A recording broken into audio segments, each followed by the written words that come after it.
So let me just recapitulate what we did yesterday. Uh, so we were talking about transformers and let there be a magnetic core, iron, CRGO maybe, with two coils on top of it, one and two.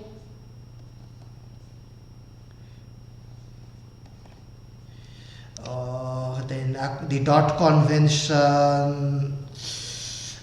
according to that, if I put a dot symbol here, this should have a dot here. Okay, and if I denote this voltage as V1 plus minus, V2 I1 I2, okay, and then I2 I took it in the other direction last day. Okay, and let the number of turns be N1 and N2 respectively. The self-inductance of this primary coil is L1, the secondary coil is L2, and suppose M is the mutual inductance between the two coils. Okay, acha. Then we know if you pass a current I1, it will create magnetic flux, and some flux will go through the core like this.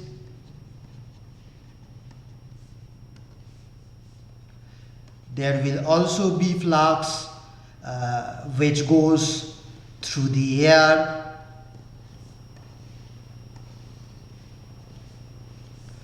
Okay. Similarly, if you pass a current in this coil, it can also create flux through the core or through the air. Okay. Now, since the permeability of the core is higher, we will assume that the amount of flux that goes through the core is dominating, is much more than the flux that goes through the air, since the permeability of air is much lower. Okay, therefore if we ignore this flux through the air, then approximately we can calculate the values for L1, L2, M, etc. Let me do that quickly. Suppose if I pass I1 amount of current through the primary coil and secondary circuit is open, so no current is there. Okay, suppose this is the case, then if I1 is the current here, then N1 I1 is the MMF produced by this coil, and this MMF divided by the reluctance of the core will give the value of the flux that goes through the coil. There will also be some flux through the air, but that we are assuming to be of much lower quantity compared to this core flux. So this is the approximated total flux, and if this is the flux, then if I now multiply this with N1 number of turns, then this is the flux linkage, okay, of the primary coil due to primary current. Now if I divide this by the amount of current I1, so this is the flux linkage of primary coil due to per unit primary current. This is by definition is L1. Okay, the self-inductance of primary coil.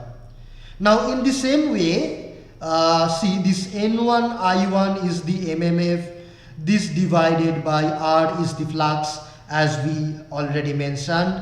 Okay, so this flux goes through the second coil, and therefore the flux linkage of this second coil will be flux multiplied by number of turns in 2. And now if we divide this by the current I1, so this is the per unit current flux linkage. flux linkage of secondary coil due to per unit amount of current in the primary side. So this is by definition M. Okay. So this is L1, this is M. In a very similar manner, you can find what is L2. For that, you do not pass any current in the primary side, but pass some current in the secondary side, and measure the. So if you pass I2 amount of current, okay. So ignoring the directions now. So N2 I2 is the MMF divided by R. This will be the flux created by the second coil, that multiplied with the number of turns of the second coil. This is the flux linkage divided by current. So this is flux linkage per unit current. This is the L2. Okay. Now, so these are the approximate values of L1, L2 and M. So one approximation that we have done is that we have assumed that the flux through the core is significantly higher compared to the flux through the air, etc. Okay. Acha. Then if this is the case, this is an idealistic case, then you see that L1 is proportional to N1 squared. Acha, this I1 goes, this goes, this goes. Okay, then M is proportional to N1, N2, and L2 is proportional to N2 square. You also observe that from these three equations, this we can write M is equal to root over N1, L2. But this is an ideal situation. Okay, and also under this ideal assumption that this core flux is much dominating than the air flux, we can also write that okay, if this current is I1, then N1 I1 is the MMF produced by first coil divided by reluctance is the flux multiplied by so this is the flux, okay, multiplied by N2 is the flux linkage of the second coil due to current in the first coil. Now if I differentiate this with respect to time, that will be equal to the EMF induced in the second coil, E2, due to current in the first coil. Okay, you can also call it E12 or E21. Okay, but this is induced in E2. Okay, sorry, in coil 2. Acha. And so this then is equal to N1 N2 by R. Basically this is M into dI1 dt. This is equal to E2, and this is also M dI1 dt. This is equal to E2. Okay. Now if we also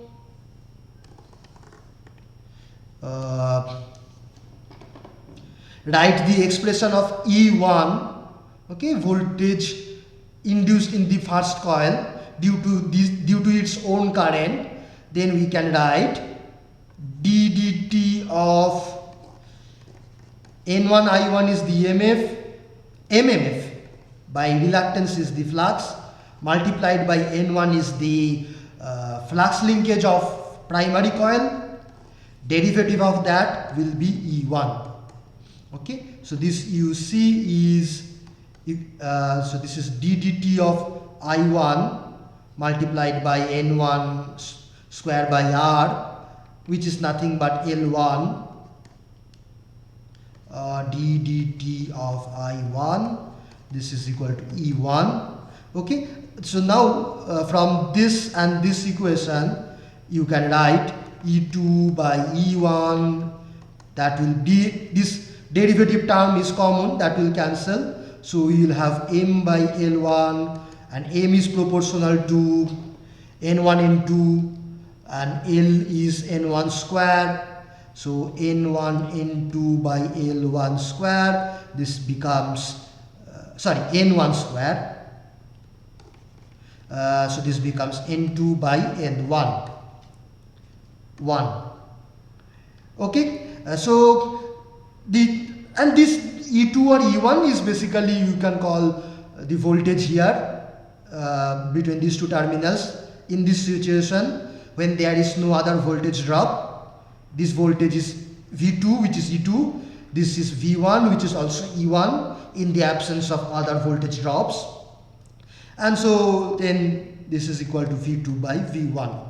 But this is an ideal situation. Okay, so you saw that while deriving this, or while proving this, we made some assumptions that, oh no, the flux through the air is much smaller. Then also when I write V2 equal to E2, I assume that there is no other kind of voltage drop, or when I write E1 equal to V1, I assume that no other type of voltage drop in this wire, in this coil, which is not true, because if you have a coil, there will be some resistance and current I1 is flowing, so some voltage drop will be there.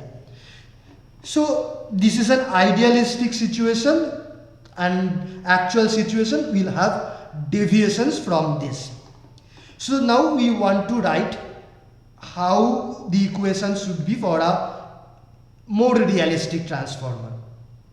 Okay, so for that, yes please. So means in the proof now where you prove that E2 by E1 equal to N2 by N1. So in the expression for E2 means you have ignored the self inductance part. Into there will be contribution due to self inductance now, and in E1 you have No, actual inductance. that I have considered. E2, see, E2 is first let's see E1. Okay, so see, this is L1 di1 dt. So the self inductance is considered. Self inductance is considered. Okay, and for E2 only the mutual term is considered, because there is no self inductance drop, because I assume that while deriving this, I assumed current I1 is flowing but I2 is 0 for that moment. Okay, if okay, so that is fine. Acha. So let me pause for a moment and see if there are other questions so far. After this I will try to write the equations for a more realistic transformer, but before that let me see if there are any doubts. Okay, so let me proceed. So then this is the transformer, and now I will write equations in terms of L1, L2 and M. Okay, and as we defined yesterday, let me take J M omega equal to Xm, J M L1 equal to X1, sorry, J L1 omega, J L2 omega equal to X2 for simplicity. And we are now assuming this special case of sinusoidal voltage and current, so that's why omega is the frequency. Okay, then this complicated diagram, let me just draw it in a simpler way. I will just draw two coils, core symbol and the dots. Okay, this is V1 plus minus I1, I2, V2 plus minus. Okay, instead of drawing the complicated that code, I am drawing it in this way. And L1, L2 are the self inductances, and X1, X2 are those corresponding impedances, and M is the mutual inductance, and let Xm be the corresponding impedance. Then let me write the KVL equation in this loop, left side loop. There I can write, as we wrote yesterday, V1, this voltage will be equal to I1 L, not L, let me write X1, and also let me now, to make it more realistic, put the resistance of the coil here in series. So let me call it R1, R2. Okay. Previously we did not consider the coil resistance, but to make it more realistic, now let me bring the resistance, copper resistance of the coil. Okay. So then this voltage V1 will be this plus R1 and minus XM into I2 into XM, and V2 that will be from here to here, that will be minus I2 into R2 plus X2 and plus I1 XM. Let me check with yesterday's. Yeah, correct. Okay, so now these are the things we will start from and do some mathematics. Acha, before that, Harsh Singh, you asked some question. Yes, sir. Yeah, so would you like to ask that question now? No, sir, it got cleared. Okay, fine. Then it's fine, absolutely. But don't feel shy to ask. Okay. Acha, fine. Now, okay, so this was the ideal transformer. Let me copy this diagram.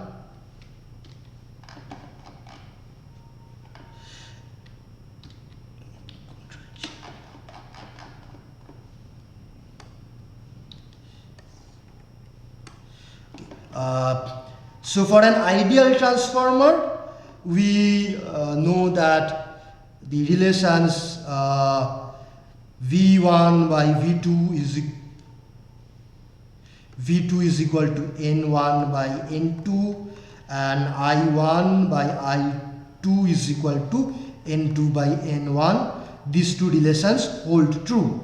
We saw that this relation holds true just now today under some assumptions here, and yesterday we also talked about this equation qualitatively, okay, under some assumptions.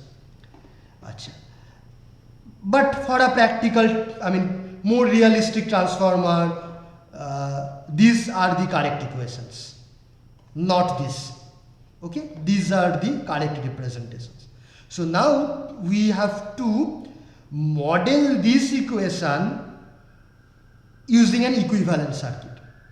And what we will do to make that equivalent circuit, we will take an ideal transformer, this ideal transformer, and before this we will put some correcting elements Z1, Z2, Z3, and we will connect them in this way, and then I will put everything in one box.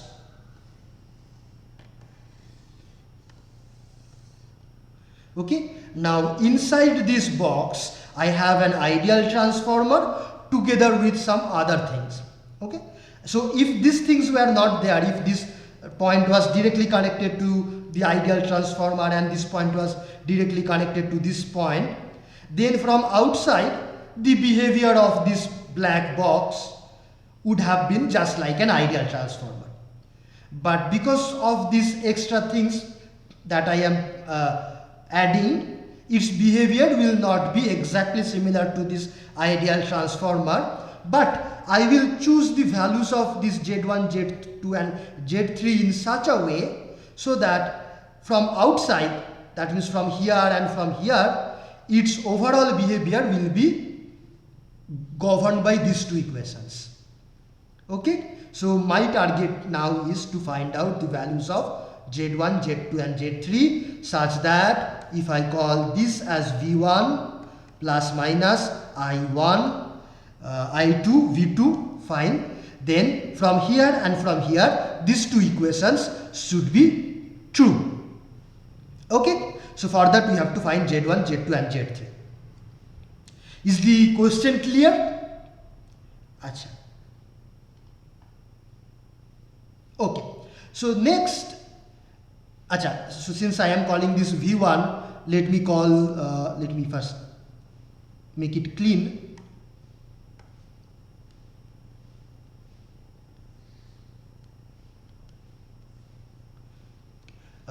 Let me call it V1 prime and I1 prime.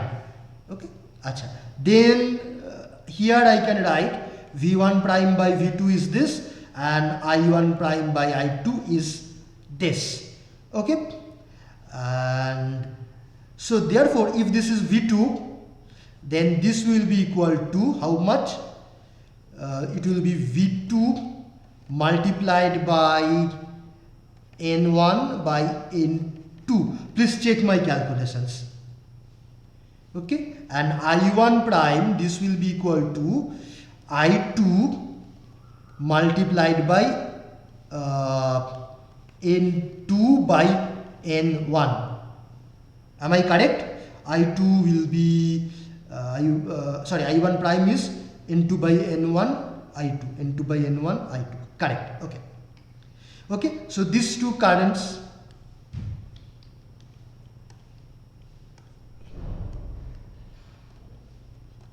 so this current and this current is now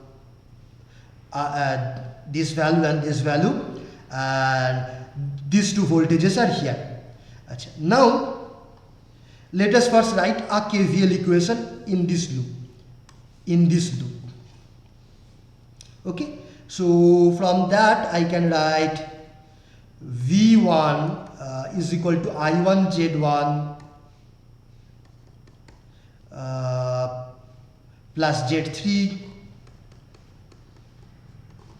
I1 Z1 plus Z3 minus I1 prime Z3 minus Z3 into I1 prime, and in place of I1 prime let me write this I2 into N2 by N1. Okay, this is V1. Now V2, let me first write V1 prime. V1 prime. So that in this loop can be written as, please check it carefully, Z2 plus Z3, Z2 plus Z3 multiplied with I1 prime, okay, and plus I1 Z3. Minus. What? So minus I1 prime. Yeah, so I1, yeah, absolutely. Thank you. Minus I1 prime plus Z3 into I1.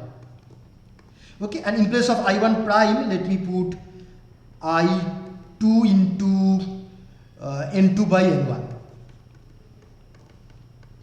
Okay, and in place of So can I scroll down? yeah, that's what I'm doing. Just a second.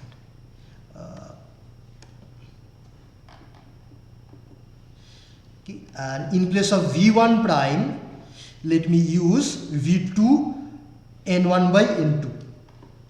V2 N1 by N2. Okay, acha. Next, let me multiply. Acha, let me just use a simple notation. Say N1 by N2 is equal to A. Okay, so then from these two equations I can write V1 is equal to I1 Z1 plus Z3 from here, first equation, minus Z3 I2 by A, and this will become V2 multiplied by A. Let me divide it this side. Okay, so this becomes I1 by A Z3 and minus Z2 Z3 Z2 plus Z3 into I2 divided by A, and one more A because I am dividing by this. Okay, so one more A square. Okay, so let me write it this way, by A square here, by A here, by A here. Okay, fine. Sir, Yes. sir means V1 prime by V2 equal to N1 by N2 is valid only when I2 is 0, na? Means can we simultaneously write V1 prime by V2 equal to N1 by N2 equal to I2 by I1 prime? This equation you're talking about, na? This Yes, part. yes, means here Yeah. yes, This is true because this is an ideal transformer. Okay, this for an ideal transformer, this is always true. I guess you are asking because here I have derived this assuming I2 equal to 0. That's why, right? yes, sir, yes, sir. Okay. Yeah, this is a special case, but it's actually true even if I2 current is flowing. Acha,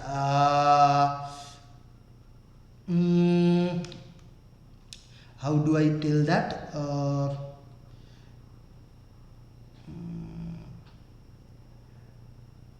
Okay, so that's a good question. So let me just put a star mark here. I will try to come back to this, but I will try to prove it. Remember this, all of you, please. But just now, you believe me. I mean, it is true also, and it is true by definition of an ideal transformer that I mean, this is the voltage ratio is this. Okay, basically that is the definition of an ideal transformer. Now my task will be to prove that condition is true for this transformer under certain simplified assumptions. Okay, that I will do in a while later. I have to think also, but this is true by definition. Okay. Acha. So then, now these are the two equations, and now let us compare these two equations with these two equations, actual equations. Copy, paste. Okay. So now comparing these two sets of equations, can we choose the values of Z1, Z2 and Z3 such that these equations are true? Okay, just compare these two sets of equations and find out Z1, Z2, Z3. Okay, so first of all, where can I start from? From here, okay, compare this with this, and we can write xm Z3 equal to AXM. Z3 equal to AXM. This is what I will choose. Okay, if so, then compare these two terms, this and this. Okay, again Z3 should be AXM.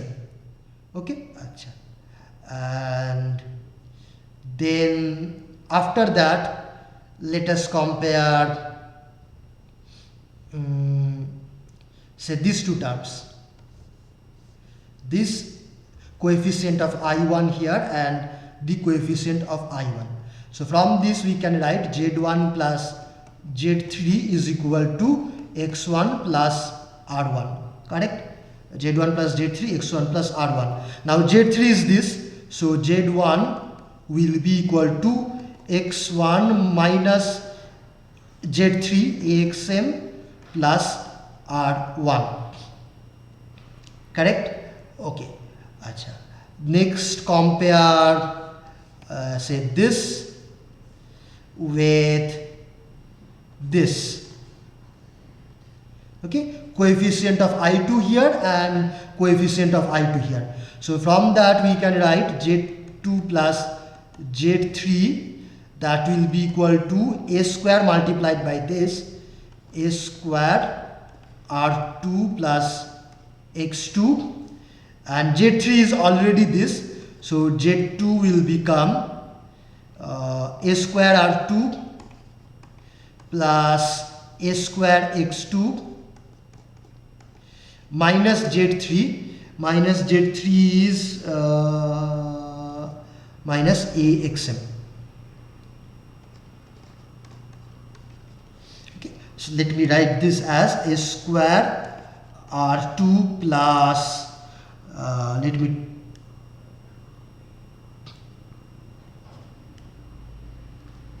A square R2 plus A into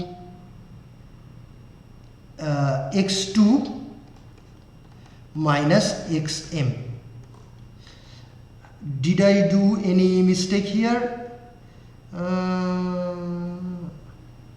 There will be AX2 inside the bracket. Where? Means there is A square X2 now. Means you're taking A common. Please tell me up to which line is correct. Is this line correct? Or So the final line inside the bracket, it should be AX2. inside the bracket? Yes. Inside the bracket AX2 minus XM. Then AX2 minus XM, and this here X1 minus AXM. Okay. Let's check a bit. Okay, so these are the I will check once again. So these are the values of Z1, Z2 and Z3 that I should take. If I take those values of Z1, Z2 and Z3 here, then the overall behavior of this circuit will be same as this circuit, these two equations. So then I will call this is one of the possible equivalent circuits of the actual circuit which follows these two relationships. Okay, so then let me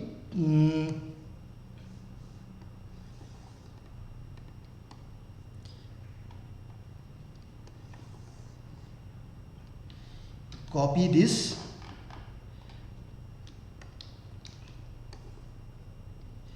and let me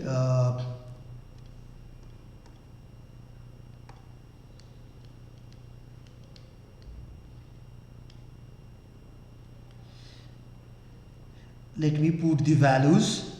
Z1 is equal, first Z3 is AXM, correct, AXM. Z1 is R1 plus this quantity. Okay, so let me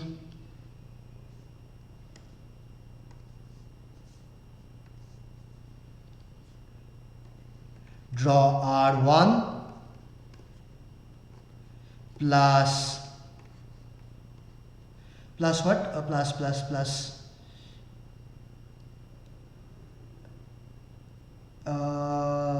X1 minus AXM. X1 minus AXM.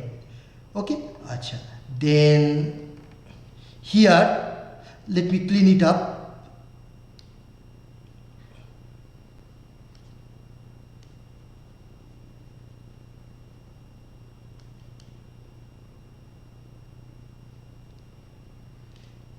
In place of Z2 I will write A square R2,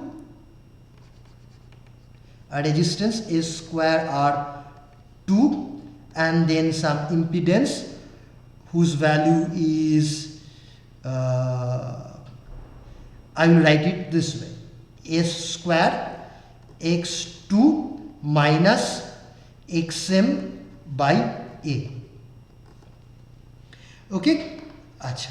So this is the equivalent circuit. Okay, acha. Now you notice one thing. So far any question? No. Okay, fine. Now you notice that XM. Okay, the value of XM is j omega m, right? I have written somewhere. here. Okay, so let me put those values. Let me start from here. Concentrate on this impedance x1 minus AXM, this one. Okay, x1 is j omega L1 and A is by definition N1 by N2. XM is j omega M, let me take it common, okay, like this, and j omega L1. In case of an ideal transformer, we have shown it, it is proportional, it is N1 square by reluctance. Okay, so you put those values, N1 square by reluctance, okay, and minus N1 by N2, and M we have derived previously, it is N1 N2 by reluctance. Okay, so you see here, any mistake? No mistake. This goes away, N1 square by R, N1 square by R, so this is equal to 0 for an ideal, if ideal transformer is considered. Okay, so then this will not be present, and so this will not be present when these relations are true. And when are these relations true? When we assume that the flux through the core is much higher compared to this flux through the air, which we ignored. Okay, so then you see this impedance will not come. Okay, in the same way, if you consider this factor x2 minus xm by A, you put the values of x2 and xm just like this. Okay, if you do that, you will also get this to be equal to 0 for ideal transformer. Okay, you just put the values just like this, it will come out to be 0. So this will not be present, this will also not be present, and also if we assume the resistance of the coil is negligible, then R1 R2 will not be present. So in that case, as if this line is directly connected here. Okay, this line is directly connected here, and basically we are having only the ideal transformer, and these things are becoming 0. Okay, yeah, also we have to remove this for ideal transformer, even this should not be there. So what should be the value of xm? If we don't want this branch here, value of xm, Infinite. it should be infinite. Okay, so and when it will be infinite? It will be infinite if, so what is xm? Xm is basically j omega m. So it will, we want it to be infinite, that means we want m to be infinite. And when we will get m equal to infinite? When reluctance is 0. Reluctance is very small, absolutely right. So when reluctance is very small, from here. Okay, and when will be the reluctance be very small? What is the expression of reluctance? We saw it yesterday or day before. Basically it depends on the, what are the factors? L by mu A. Right. Length. Absolutely. So that means mu should be very, permeability should be Very large. very large. Okay, that means with a small amount of current you will get a large amount of flux. Okay, so that means if you connect a voltage source directly across this coil with nothing connected on the secondary side, then the amount of current drawn will be how much? Small or large? If you connect a voltage source just like this, and secondary is open, okay, then ideally mu is very high, reluctance is very small, then how much current will be drawn? Sir, ideally, like with a very small current, we should be able to get the flux. Right, right. So since mu is very large, m is very large, and not only m, you see, if mu very large means reluctance very small, so that means L1 is also very large, L2 is also very large, and that means with a little amount of current we will get the high voltage. Basically here the voltage required is to balance this voltage, some finite voltage, and for that we will need very little amount of current. Very little amount of current will be sufficient to produce that amount of flux or that amount of voltage. Okay, so yesterday, if you recall, at some point I said, you recall that I said that if you connect something in the secondary, then some current will flow and the flux will get reduced, and the primary will draw more current to compensate for the reduced flux, so that the flux is brought back to the original value. And then I wrote the excess amount of current drawn from the primary, that quantity I1 N1 should be equal to I2 N2. And then I said, without any justification, that I1 excess will be equal to I1 total. I1 total is equal to I1 excess. And when is that true? That is true if I1 original is small. I1 original means when this was not connected, secondary was open. That current, if that I1 is small, then this relation is true. Okay? And that is true when, one second. That is true when M is M, L1, L2, they are very large, or reluctance very small, or mu very large. Okay? So under that assumption, this equation, under that assumption, this equation is holding true. Okay? Acha, yeah, Orpon. Who was? Sir, after you got mu very large, how did you conclude the I1 term? Like, I didn't understand that. Can you please repeat? Yeah, sure.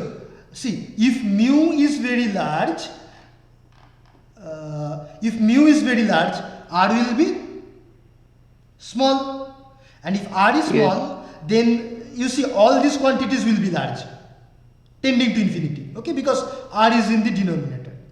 Now next, see here, see in this picture only.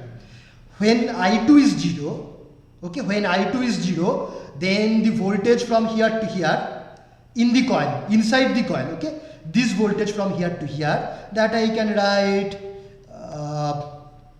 I1 multiplied by L1 j omega, okay, that is the self drop, self impedance drop, plus M j omega times what?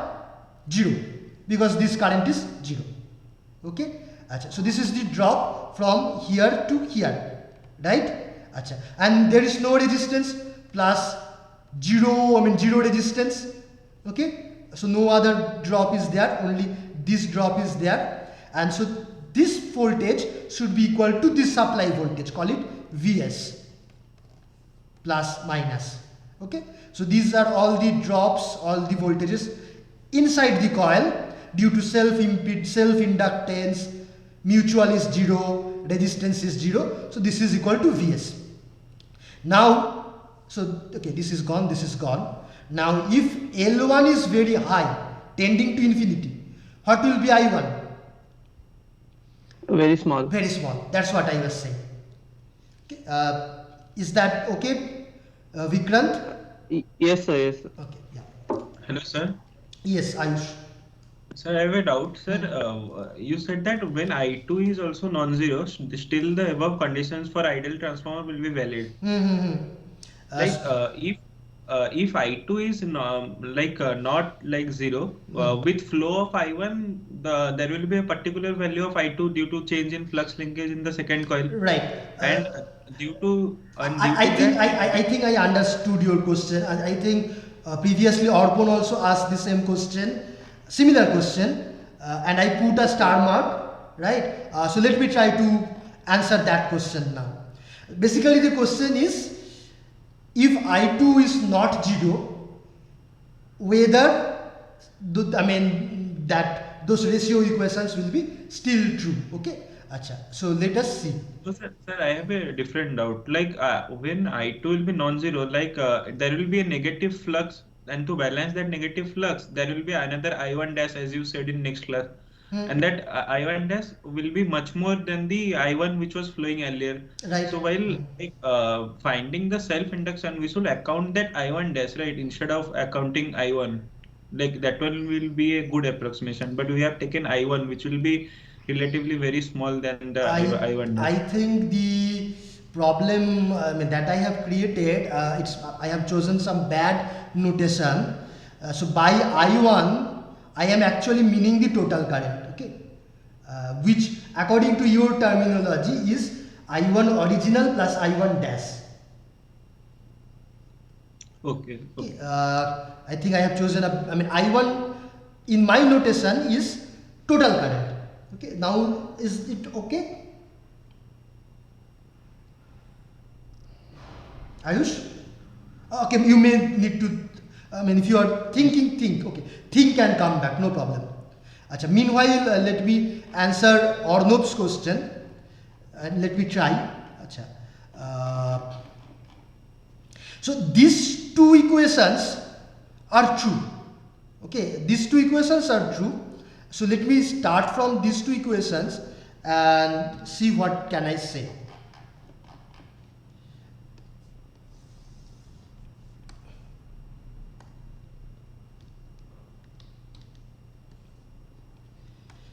Okay, acha. Now, so basically starting from these equations and adding some assumptions, I will try to reach to those those ratio equations.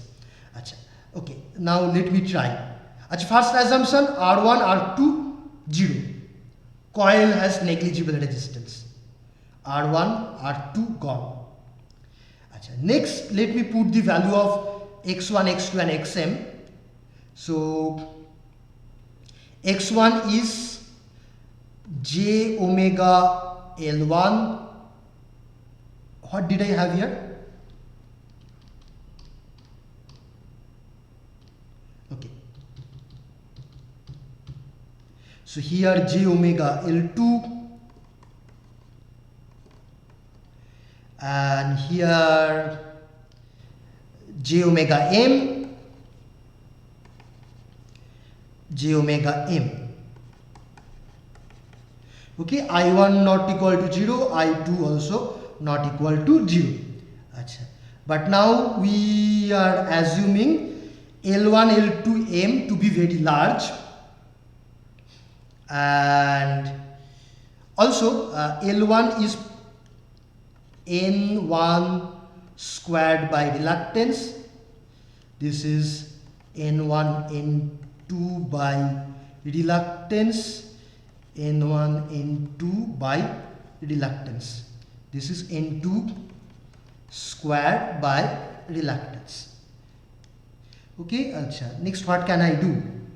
You can also help me, because I don't know exactly what to do. I will just try. Acha. Next,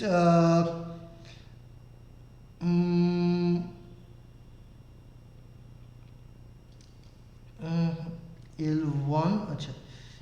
I1, I2, self-inductance considered, mutual inductance considered. Okay, fine, no resistance. Under this situation, V1, acha, let me try to find V1 by V2. V1 by V2, this by this. Okay, Sir? yeah, is it related to this or? Yes, sir, it is related Yeah, to then this. you say. I1 and I2 are the total currents, right? I1, I2, total, current at any moment. Yeah, so we can write the relation I1 by I2 equal to N2 by N1. I1 by I2 equal to N2 by N1. I original will be negligible, right? Yeah, but I don't want to, because that I have proved, not proved, I have justified qualitatively, okay, so I just want to try it now more mathematically. Okay, so I want to avoid taking some qualitative justification which I provided earlier, if unless that is absolutely necessary. So means if we means assume I1 N1 equal to I2 N2, then by power conservation V1 I1 equal to V2 I2, from that means we can means directly derive, but means Yeah. will is more mathematical means. Yeah, that's what I am trying more math. So I started from the I mean those basically KVL equations, okay, and that is true, that those equations are true. So starting from here I have to reach now. Okay, let's see if I can. Sir, so you have neglected R1, R2 here? Yes, yes. If R1 R2 is there, then V1 V2 equal to N1 by N2 will not be true, of course. Okay, I mean that is one requirement. The resistance should be 0 for getting V1 by V2 equal to I1 by N1 by N2. So now let me divide. It's proved, sir. Means if we take N1 common from the first part and N2 common from the first part, then the common term gets cancelled and V1 by V2 remains N1 by N2. Is it? I mean, let me check. So let me check also. So this by this. So then what are the things I can cancel? J omega, all J omega, J omega, J omega, R, N1 square, N. So 1 N1, no. So We this have to take N1 common from the numerator and N2 common from the denominator. N1 common from the numerator. Then I have I1 N1 minus I2 N2. Then divided by N2 you said na? N2. So here I have I1 N1. Yes, I think you are. Thank you. In I2 N2. Excellent. We are done. Okay. Thanks a lot. Thanks a lot.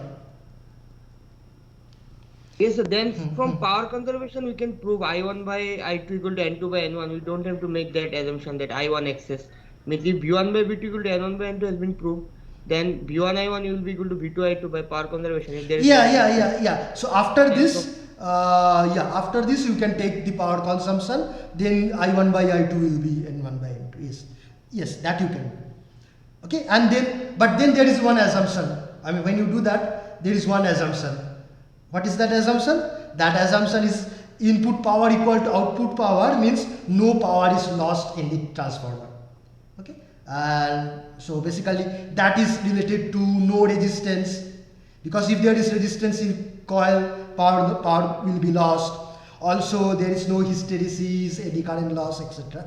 Yes. Okay. So I think this is solved. Any other question?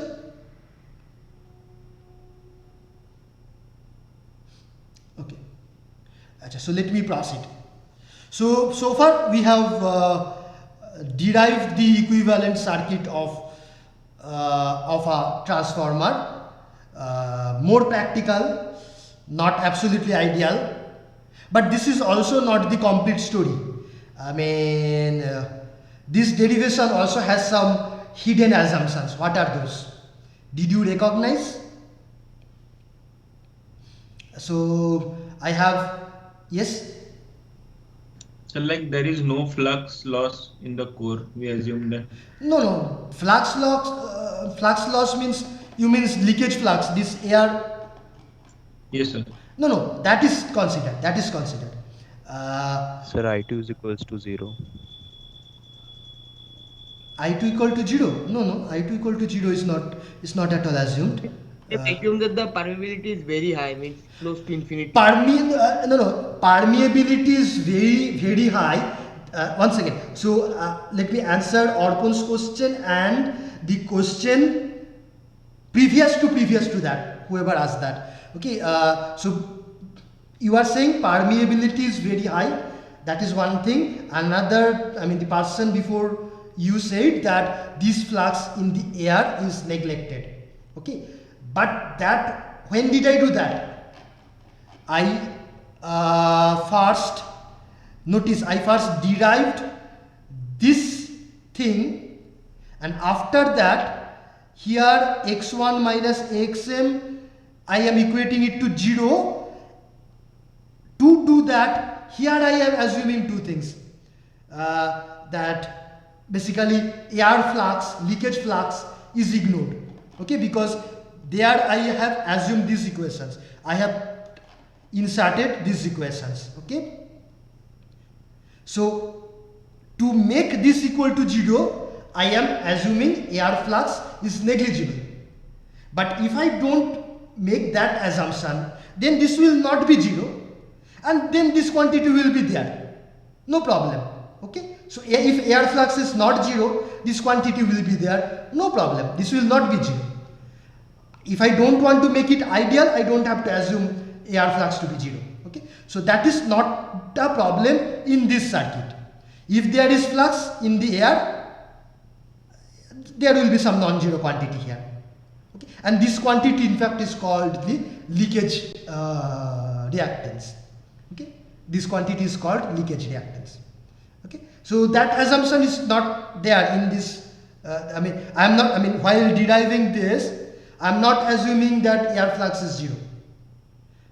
To make it look like ideal, I am assuming air flux to be 0, okay. And also yes. Sir, while writing the KCL equation in this loop, we have also ignored the mutual inductances between the two inductances between, in this case only, which you were saying. Yes, sir. Here. Yes, sir. We have ignored between Z1 and Z3 and Z3, Z2. Right. So here the assumption, this is not assumption, this is the model. Okay, so this is the model, and we are modeling it with uncoupled coils. You may probably have also modeled it with coupled sir. coils, but if we are modeling something, we will always try to model it in easier ways. And uncoupled coils are easier than coupled coils. Okay, so that's why we are modeling it with uncoupled coils. Okay. Another thing. You said that we assumed mu to be very high, or mutual, or the inductances to be very high. But when did I do that? I did that to make this equal to infinity. Okay. But if mutual inductance is not, if mu is not infinity, not very high, then this will not be infinity, but no problem. So I have to put some finite value here, no problem. If I want to make it look like ideal transformer, then I have to assume high mutual impedance, high permeability, okay. So that is also not a drawback in this circuit. So I think means here we have not assumed hysteresis, means you Right. assume that phi is proportional to I. Right. That Absolutely right. So excellent. So that is one thing. Okay. So now let me try to model that mathematically. Okay. So for that, let me digress a bit. So assume that we have just a small core and a coil. By the way, am I talking very fast today? Okay. Now suppose we pass some current I, and it will create flux.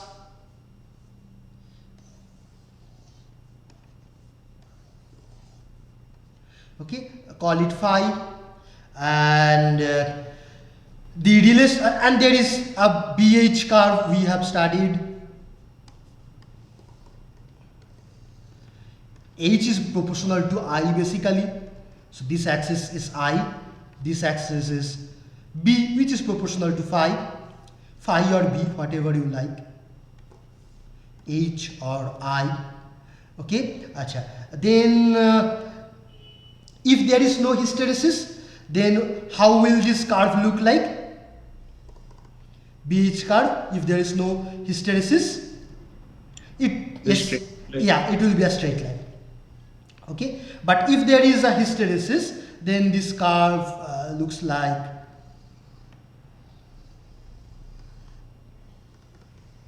this.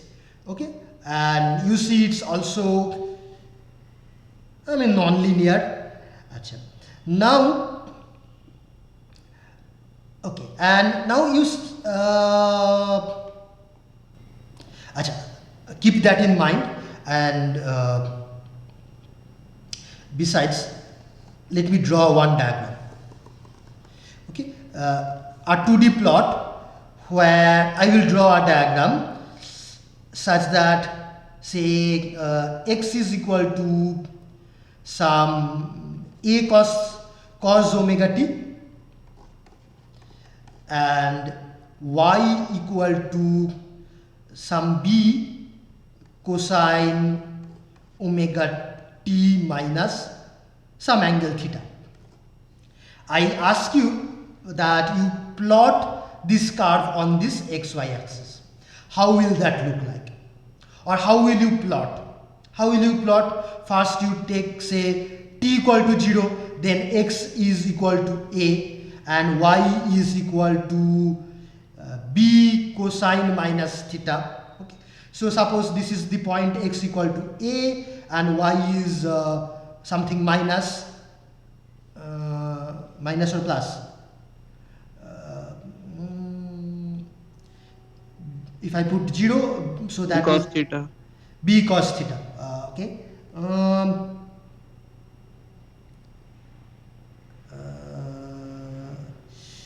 So means it will be like means cos inverse x by a minus cos inverse y by b equal to theta, and then you can means do some simplifications of inverse trigonometric functions. Right, and basically what you have to do, I mean, basically you have to find the relation between x and y, eliminating t, and that will give you some curve that you can plot. Okay. Other way, what you can do, you just take different values of time at t equal to 0. Suppose x is something and y is something. You put that, you mark that point. Okay. Then at t equal to some other value, you will get the value of x, you will get the value of y. You mark that point. Okay, and in this way you vary t and mark all those points. Sir, Yes. so we can just expand that cos omega t minus theta and put cos omega t and sin omega t in terms of x. You mean cos a cos b sin a sin b, like that, right? Yes, sir. Yeah, so you may try, I mean, you may do that in many different ways. Okay, so I'll not go into that. So that I leave as a homework. You can do at home. But finally, what you will get, I'm telling you that this will be an ellipse. You may also write some computer program and maybe plot it. So this will be an ellipse, but not necessarily. I mean, with horizon. I mean, the major axis at some arbitrary angle. Okay, like this. Achha. So that will be the plot, but this will be an ellipse for sure. Okay, now, so therefore, now you assume, let me now, what I will do, see, this curve is not like an ellipse. It is not like an ellipse, but I will approximate it with some ellipse, maybe like this.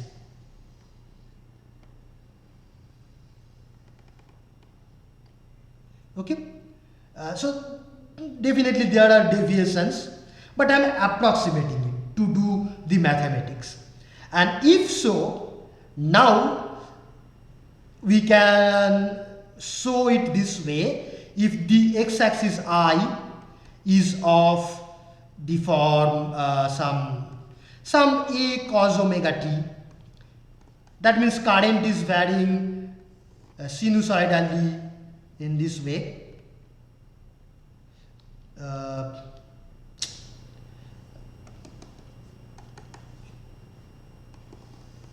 Like this, current is varying cosinusoidally, and then this flux B will have the form B cosine omega t minus theta for some value of B and theta. Okay, you will get some value. Okay, and then I mean this flux B that is varying. Okay, so that will vary from here to here. Let me make it ugly. Okay, so that will vary like this. But by the way, this will not start from the peak because of the minus theta. Okay, it will start after, I mean, so t equal to 0 will be somewhere before like this.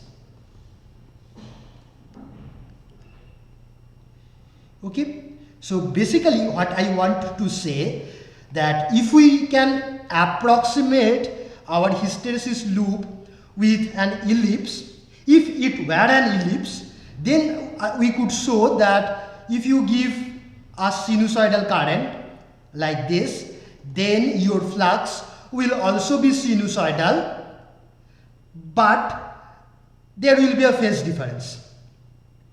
Okay, there will be a phase difference. Okay, and then V, which is proportional to dB dt. Okay, so then you differentiate this, what will you get? B omega, this term will become cosine omega t minus 90 degree minus theta, something like that you will get. Okay, so basically then what we are getting for a coil whose hysteresis loop is approximated with an ellipse, if you give a sinusoidal current, the voltage will also be sinusoidal, okay, but with a different phase, and that phase is minus 9t minus theta.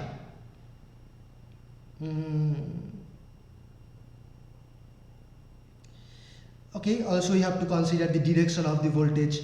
It's becoming bit complex, I mean, because in which direction I am taking the voltage, depending on that I have to put a plus or minus sign. So I leave it as a homework because I don't want to go into that detail. It's beyond. If you are interested, maybe I will come to that separately, okay, someday. Achha. So basically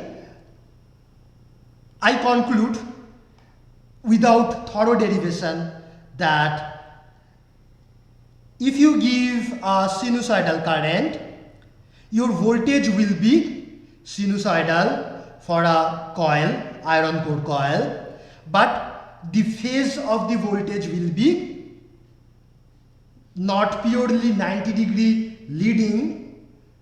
Because of this theta term, it will be something like this.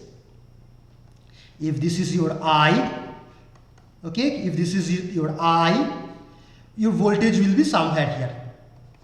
It won't be 90 degree. One justification is that if this is I, then the flux is somewhere here. Okay, flux is lagging the current. This is flux phi, and flux is lagging the current, and the derivative of the flux is the voltage, not the derivative of the current actually. Okay, so therefore this angle is 90 degree, and therefore this angle is less than 90 degree, 90 minus, if this is theta, 90 minus theta. We call this the hysteresis angle. Okay, so therefore what is the actual relation between V and I?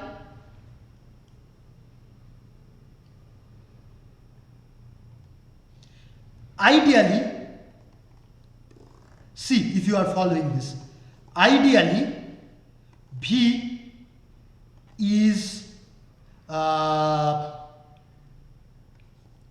ddt of phi. No, this is always true. This is always true, even now. And but ideally, phi is proportional to I. Okay. Practically, with hysteresis,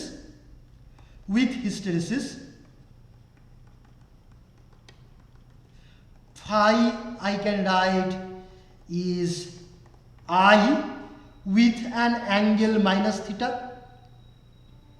Okay, therefore V should have been I multiplied by j omega m, okay, some constant with angle 9, so okay, j omega m ideally, but now practically it will be I j omega m multiplied by minus theta. Okay, so this is what I claim with some qualitative justification, not thorough mathematical justification. But do you think this is logical?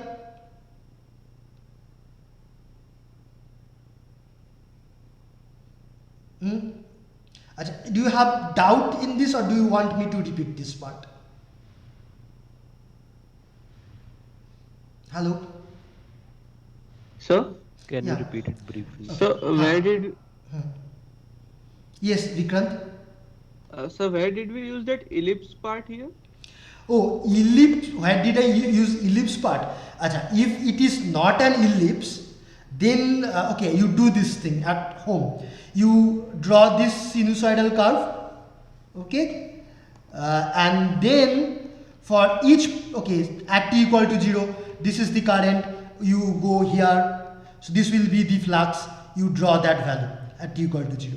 Then after some time, this is the current, okay, then you go to that value, you plot that point.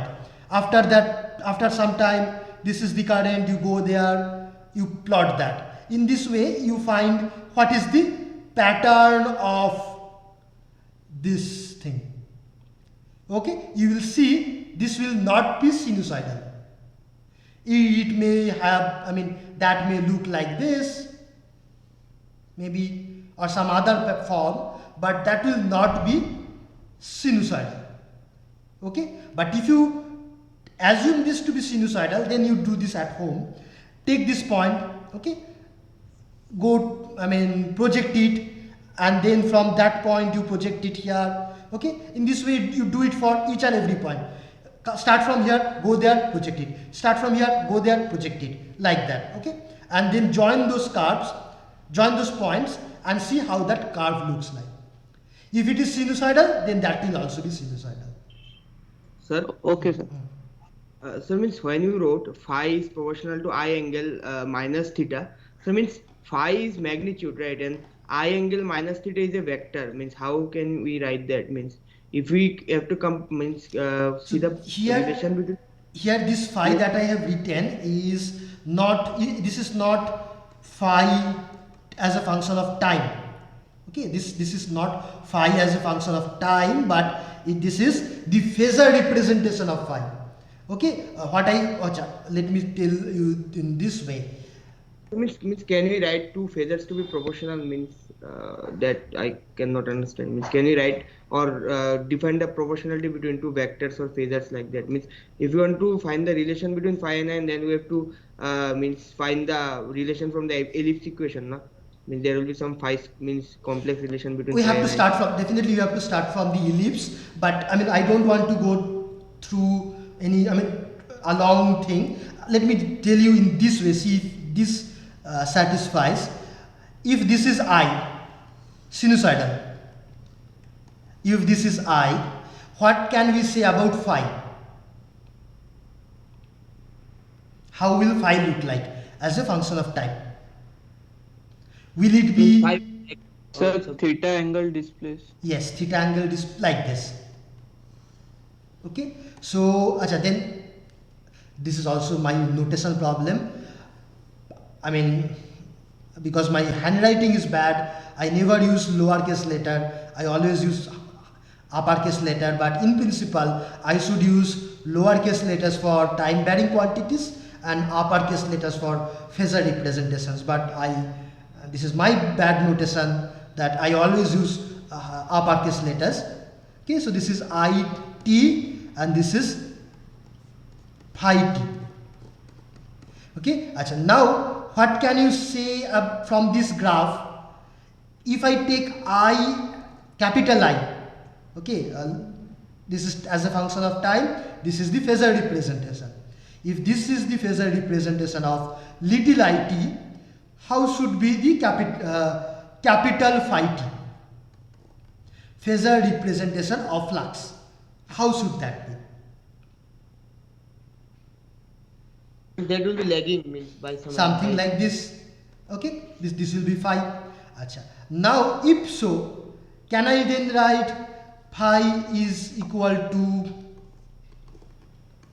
some constant, call it k, or whatever, I mean maybe m, actually it no, something, okay, some constant multiplied by I, okay, and then multiplied by 1 angle minus theta. If this is I, Yes, sir. then you multiply by k, so your magnitude will change, and then you multiply this with 1 angle minus theta, it will come to this, right?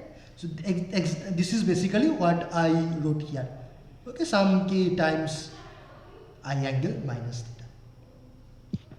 So we assume the hysteresis loop to be elliptical. That's why we can write this, right? Right, otherwise we couldn't. Otherwise harmonics etc will come. I mean, basically if you, I mean overall, if you plot this current as a sinusoidal graph, and then from each point you project it up, and then from here you go to the right side and draw that curve, you will see you are getting a non-sinusoidal flux. So that means it has fundamental component, harmonics components, etc. So we have to do harmonics analysis. We don't want to do that now. So that's why we are as approximating it as ellipse. Sir, this can this hysteresis effect be like modeled using a resistive component in inductance, because here theta is reduced? That's what I am going to do next. Thank you. Sir, and is it equal to power loss of that hysteresis loop? We Yes, study about that. absolutely. That's exactly that is what I am going to do next. Okay. Thanks. So basically, then I said, you see, V is basically current multiplied by. This thing is overall a constant. Okay, complex constant. Okay, so overall a complex constant, and so this I can say, okay, it has some magnitude component. V is equal to I times, call it A plus JB. Okay, then you can say, acha, A is behaving like a resistance, B is behaving like a inductance. Okay, so that then we can model this thing as a combination of resistance and inductance. Okay, that's what I wanted to do. Thank you. That's why all these long stories. Okay, so in general, then I can write V is equal to I multiplied by some x, where x is a complex number. Okay, is that fine? So now what I will do is this. I will go back and if here xm, x1, x2, they were like this, I will say no, they are not necessarily pure imaginary numbers, they can also have a real component. Okay, because for one coil, focusing on one particular coil, we have said that the voltage and current, their relationship is like this. Voltage is equal to some complex number multiplied by I. Phasor voltage, phasor current. If it is a pure inductor, we know this should be of the form j omega m times I. So this should be a pure imaginary number. But because of this hysteresis loop, I am saying this will be a complex number in general. So do you see my point? My point is that now if there is hysteresis, you don't have to do much. You just you just forget these ideal definitions. Xm, x1, x2, they are still there. So these equations are still true. But now the difference is that x1 is not L1 j omega, but some complex number. Xm is not purely j omega m, but some complex number. Okay, but these equations are true. Therefore, all my derivations will remain unaltered. And finally, these relations that I have derived, Z3, Z1, Z2, also same. Everything same. Only change is that now Xm is not this, not this, not this, but it's not purely imaginary, but it's a mixture of imaginary and real component. Okay, so let me hear from you. Yeah. So can you please tell again why, like, I could not understand this part. See, let me tell you in this way. In my previous, so you followed this derivation, na?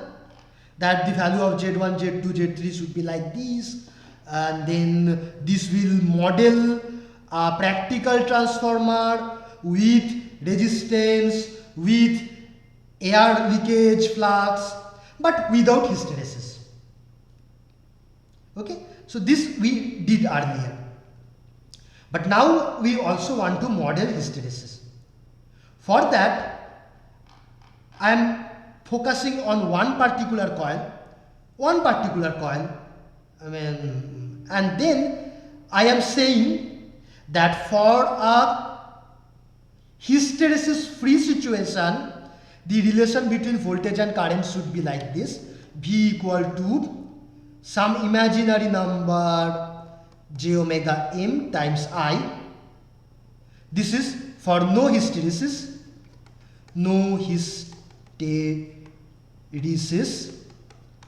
and if there is hysteresis, the relation will just change as some x multiplied by I with hysteresis,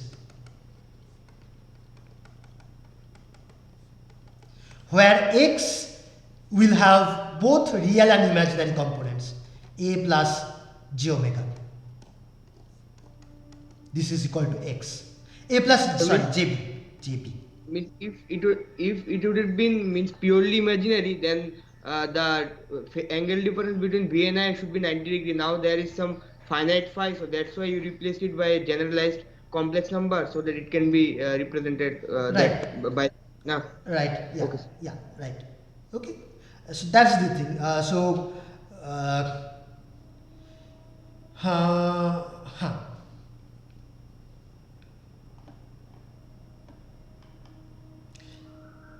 Okay. So let me give you, if you are interested, just one second. Sir, please. I have one doubt. In that phasor diagram, you have considered the angle between V and I 90 minus theta, right? V and I 90 minus theta. Yeah. So in the upper graph it should be cos there omega t plus 90 minus theta. Right, there I have made some mistake. Definitely. I didn't consider the sign, etc. I bypassed that. Okay, let me try then. Okay, so only cos omega t plus 90 minus theta should be there. Yeah, so let me do it, okay, then more thoroughly. Let me try. I is a cos omega t minus theta. B is flux is this, B cos omega t minus theta. Okay, then V will be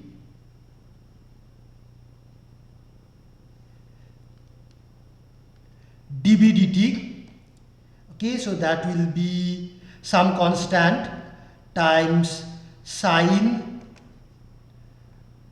omega t minus theta multiplied by omega, so that is absorbed in this constant, and then this I can write as k into cosine something.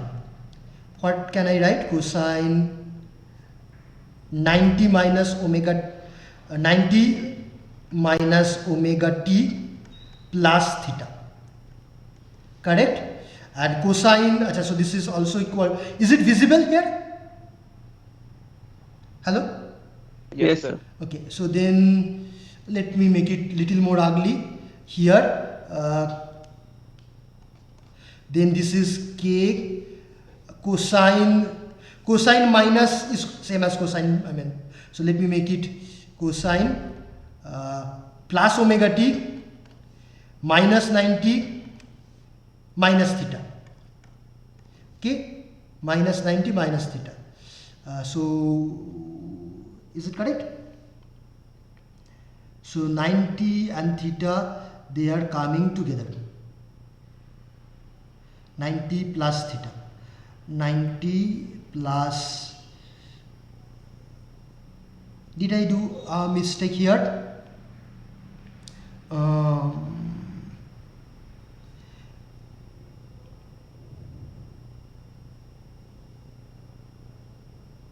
Cosine omega t minus theta. So the derivative of cos will be minus sine. So Yes, it right, will be right, cos right, 90. right. So it should be minus, no, not here, here, okay, and then also minus here. But I want to get it in the form, because everything is in the form of cosines, okay. So I finally want to get it as cosine something. So cosine 90 plus omega t minus theta is minus sine omega t minus theta. So this will be, tell me, just one second, this is, acha, up to this is correct, minus this is correct, after this tell me please. So k into cosine 90 plus omega t minus theta K into cosine 90 plus omega t minus theta. omega t minus theta. Yeah, now I am happy. Okay, now thank you. Okay, so this is omega t plus 9. Yeah, exactly, that's what I wanted. So omega t plus leading by 90 minus theta. Thank you. Okay, it's solved.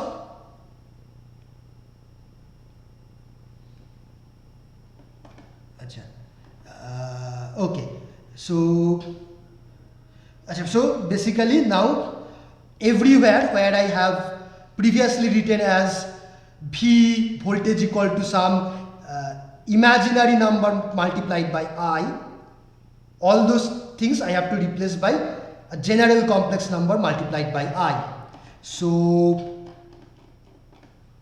I can still write xm, x1, x2, but they will not be purely real, purely imaginary numbers. They will be a mixture of that. Okay, so therefore what will happen, this model remains true, these equations also remains true, okay, this also remains true.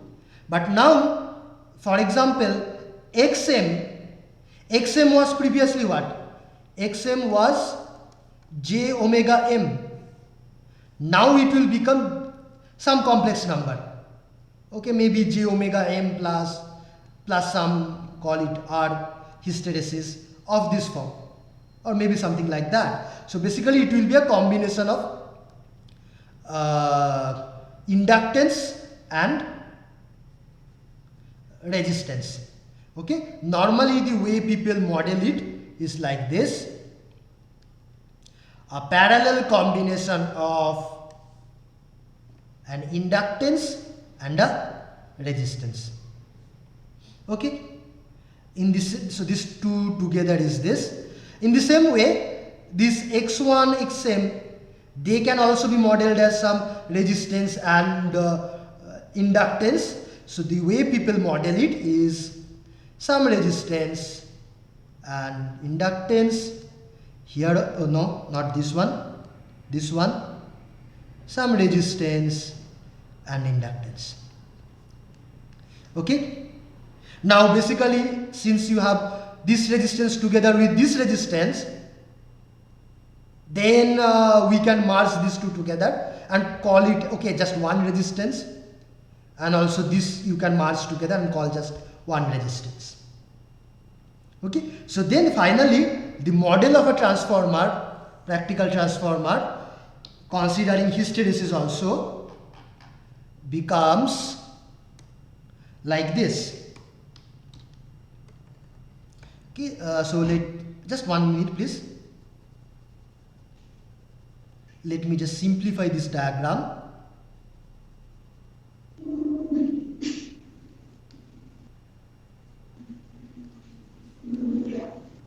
Resistance, inductance, resistance, inductance, and inductance, resistance. Now I will make a statement that is that for a practical transformer you can find the values of these things, call it R1, X1, R2, X2, R0, Xm. Okay, you can find the values of these parameters such that this thing together with this ideal transformer will behave like our practical transformer. How will you find these values? That you can do by mathematics as we did before, or you can do some practical measurement that right now we will not bother at this moment. Yes, Saurabh. Saurabh, you have a question? No, sir. Okay, fine. Any question? So let me once again stress on the fact that a practical transformer, which includes coil resistance, leakage flux through the air, hysteresis, everything that can be modeled with an ideal transformer following these resistance and inductances. If you find these values properly, then from outside, I mean from here and from here, its behavior will be exactly like the behavior of the practical transformer. Okay, so you have to choose these values properly. That is the statement.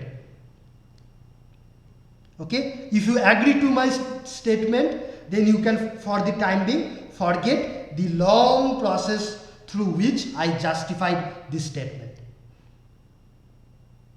Because now I will rely on this statement that a practical transformer can be always modeled as a combination, as a cascade of an ideal transformer with this structure of impedances, and its behavior from outside will be exactly similar to a practical transformer once the proper values of these impedances are decided by mathematics or by practical experiment, practical measurement.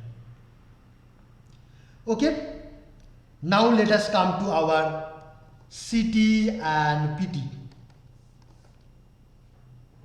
Before that, I request please refresh yourself a bit. Okay, are we ready to go? Okay. Now suppose I want to use this transformer as a potential transformer. Then what do? On this side, some voltage is applied that I want to measure, and on this side we connect a voltmeter and we will measure that voltage. The transformer has some turns ratio N1 by N2 that is known to us, known or given. Okay, and therefore we will look at this voltage and estimate this voltage. If this voltage is say V2, then what will be my estimate for this voltage V1? When this turns ratio is given and nothing else is given, what will be my estimate? V1 will be equal to V2 N1 by N2. V2 N1 by N2. Okay, but now if you look at this circuit, is it so that this voltage multiplied by this factor is this voltage? No. No, sir. Rather, yes. Rather, what we can say that V2 multiplied by this is this voltage here. Okay, this is actually V prime. This is not equal to V1. So, if we measure or estimate our voltage in this way, we are actually measuring the voltage at this point in the equivalent circuit and not the actual voltage. So this voltage and this voltage may be different, and if they are different, then we have some error. Okay, and the error we will give two names. One is called the ratio error, another is called the angle error or phase angle error. Okay, basically, what is the ratio error? Basically, it's like the magnitude error. I mean, if we estimate the input voltage in this way, so we are getting the magnitude of the input voltage, some estimate, but that is actually this voltage, and actual input voltage is this. How much is the difference in the magnitude of these two? That is called qualitatively the ratio error. And also, this voltage, it's a phasor quantity, AC voltage. This voltage is also a phasor quantity and AC voltage. So their angle, the phasor angle of this and this, they may not be different, they may not be same. So there may be an angular gap between this phasor and this phasor. That gap is called the phase angle error. Okay. So these are the two. Sir? Yes. So in an ideal transformer, V1 and V2 should be in phase, right? In an ideal transformer, V2 and this V1 prime, I mean these two are in phase. Okay. Okay, sir. And if this was not there, then yeah, okay. But because of these things, this and this will not be in same phase, so we will get some error. Okay. In the same way, before that, now you tell me, when will we have the magnitude of V1 prime, that means magnitude of this V2 N1 by N2, when will it be equal to or close to V1 prime? Under what condition? From this diagram. Sir, R1, X1, R2, X2 should be small. Right. Small. If R1, X1, R2, X2 are negligible. So, one design criteria, if you are making a transformer to use it as a potential transformer, PT, your design consideration should be to design it in a way such that these things are small. Okay. However, this XM and R naught doesn't matter much here in this case. If this is small, then these two will be equal. Okay. So that is the design criteria, design consideration. Yes. Sir, will it be V1 only?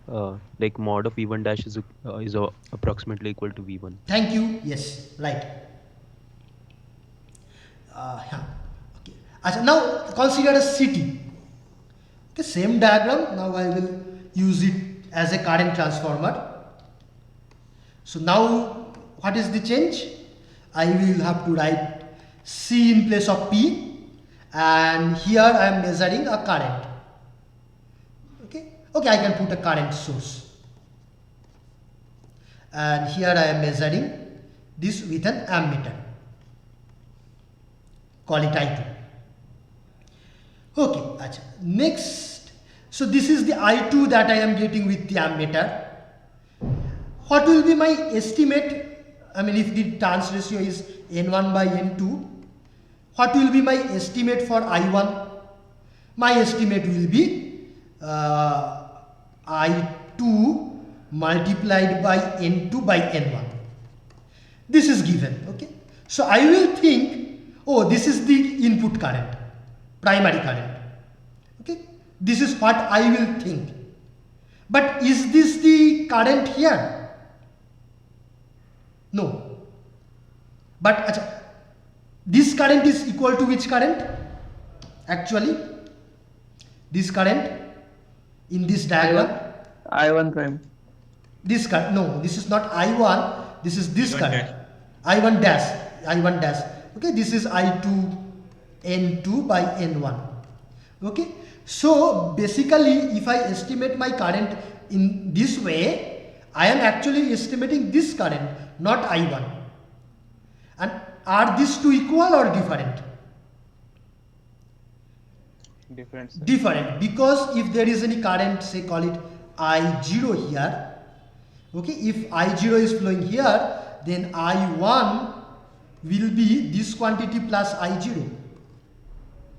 All these are phasor quantities, okay, all these are phasor quantities. Now when will be this I1 approximately equal to this? So when that XM parallel R0 will be very high. When these quantities are very high. So if you are designing a current transformer, then your design criteria should be that these things are very high. We don't bother about these things. If you are design, this should also be small, otherwise there will be power loss here, but okay, accuracy wise no problem. Okay, so for potential transformer, this is not a problem, this should be small. For a current transformer, this should be high, this should be very high, and this is not a problem accuracy wise. And therefore current transformers are designed with very good quality material with high permeability. Okay, so if you recall, basically this impedance is related to, we had XM here, okay, XM is related to mutual impedance M is related to mu. So therefore if you take mu to be very high, then this quantity will also be high. Okay, also this R0 is related to the hysteresis loss, eddy current loss. So current transformers are made up with very high quality materials, even better quality compared to power transformers. Okay, today we don't have much time, so next day we will derive some expression, mathematical expression for the errors, ratio error and phase angle errors. But today what can we say now? One thing, yes. Okay, one question. Here also, in case of current transformer also, we are actually measuring this current here, and the current that we want to measure I1.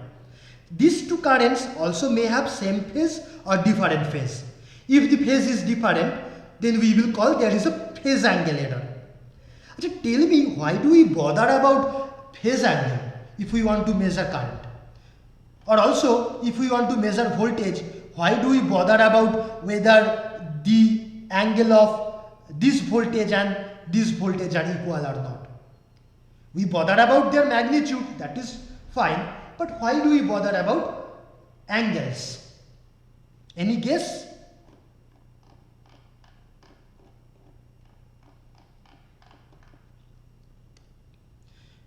We need not bother about angles if we are interested only in the voltage or only If we are interested in power measurements, Right. suppose three-phase power measurements, in that case angles are important, right? Right. So if we are only interested in voltage or current, no problem. A phase angle error is not a problem. But suppose we want to measure a power in a very high voltage, high current situation. Okay. So suppose this is a high voltage, high current supply line, and here we want to measure the power. But we cannot take just a wattmeter with two coils, say current coil and pressure coil, and connect directly here, directly voltage and directly to this line in series. We can't do that because there is a high current flowing and there is a high voltage here. Okay, so So means also, sir, if you want to find the value of some unknown impedance by measuring the current flowing through it or the voltage drop across it, then also we have to be concerned about the phase also, because if the phase changes, then we'll get means wrong values of impedance. right, true. Basically, when you deal with both voltage and current together, their product ratio, whatever, I mean, you are talking about the ratio, so then it matters. Yeah. So now let's come to this situation. What can we do here? We cannot connect this current coil directly. What we will do, we will take a current transformer. We will connect the transformer here, and we will take the output from the secondary. Also, we cannot connect this voltage directly there, so we will take a potential transformer. Primary is connected directly, secondary is connected to the pressure coil. So this is the scheme, ignoring the direction, etc., all those finer details. So this is what we can do. Now if this voltage is in the same phase as the primary voltage, and this current is in the same phase as the secondary as the primary current, then there will be an error in the power measurement. And particularly this error will be more prominent if this load is a low power factor load. Okay, because if this is a low power factor load, then voltage current into cosine theta is the power, actual power. Okay, and theta is say close to 90 plus or minus 90 degree. Okay, and then if you add a small error plus minus delta, then this will be the measured value. Now you subtract say Vi cos theta actual value, then you divide it by the actual value, so that will be the relative error. And when this theta is close to 90 degree, therefore this value cos theta is close to 0, then a small delta plus minus delta will give a very high relative error, so then it matters very much. Okay, so that is the thing. Acha, what have we learned today? We have recapitulated about the transformer's equivalent circuit, and then coming to PTCT, we have said that there are some design criteria. For a current transformer, this branch should have very high value. For a potential transformer, these two impedances should be very small. Next day we will derive mathematical expressions for errors, and okay. So one more thing we can say today, a small thing, which is like this: PT should never be sorted,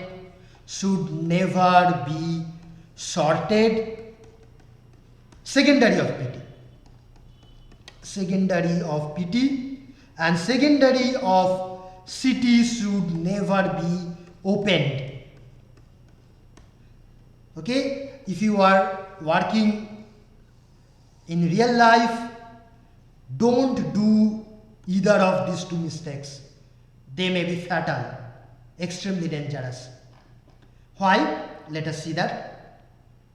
Suppose you consider a PT. Here we have a voltage source. if nothing else is connected in the secondary, then what happens? Approximately this voltage multiplied by the turns ratio, that voltage comes here, and approximately this arrangement overall, and this source plus this transformer together behaves like a voltage source. And you know, an ideal voltage source should never be shorted. If you short, a very high current will flow, and that may be dangerous. Here you see, if I short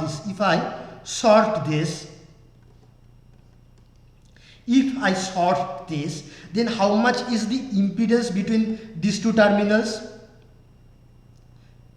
Or suppose if I connect an impedance Z here, how much is the impedance between these two terminals as seen from here? That impedance is, let me do it here, V1 prime by I1 prime.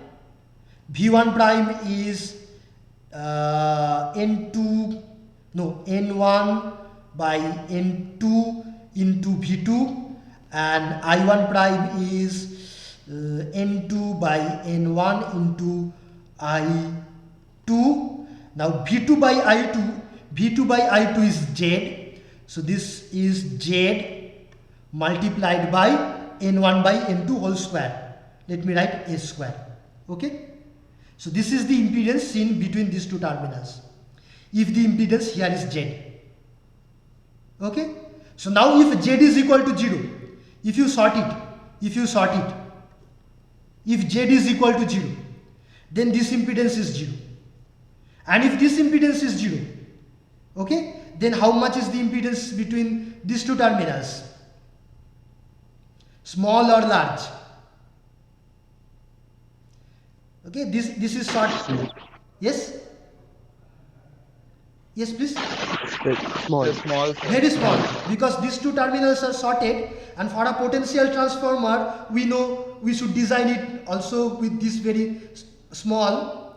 Anyway, even in transformers these are very small, and for potential transformers they should be even smaller, and then this is very small. So how much current will flow in the primary?